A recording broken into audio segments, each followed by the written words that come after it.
The Voces Oral History Center started in 1999. Originally, it was dedicated to the World War II generation of Latinos and Latinas. The reason?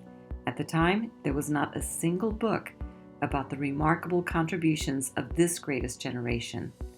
Instead, they had been routinely left out of books and movies.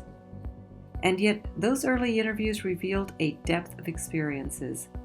You could write a book about any one of those men and women. Since its earliest days, Voces has been national in scope, pan-Latino in reach, and inclusive. We have made sure to interview civilians, as well as men and women in uniform, because all those interviews tell of the broader impact of war. Families and communities were also deeply touched. Over the years, as resources became available, Voces expanded, first to the Korean and Vietnam War periods, and then to various collections, political and civic engagement, professions and careers, culture. Most recently, we have led several other universities in an initiative called Voices of a Pandemic, chronicling the Latino experience in the U.S. during this ongoing worldwide crisis. Once the interviews have been recorded, they are deposited in the world-famous Nettie Lee Benson Latin American Collection on the UT campus, making sure that the utmost care is taken to preserve the materials. Voces has produced 5 books on the Latino World War II experience. It publishes an annual journal to promote the use of oral history.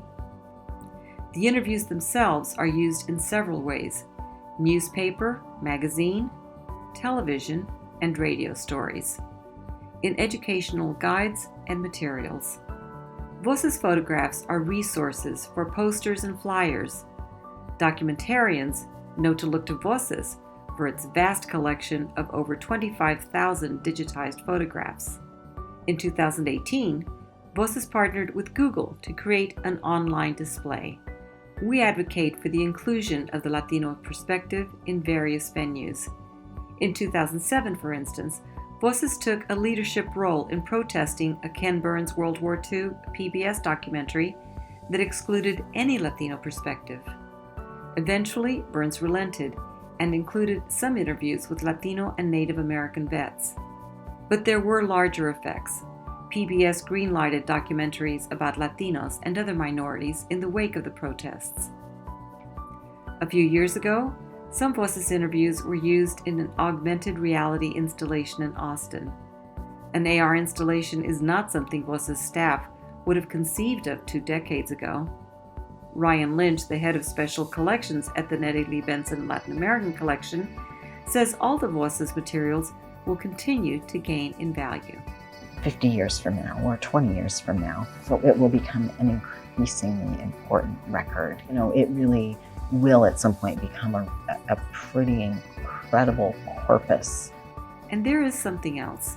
Those interviews and photographs, used in so many ways, including our website, inspire people to take a deeper look at their communities, at their neighbors, at themselves.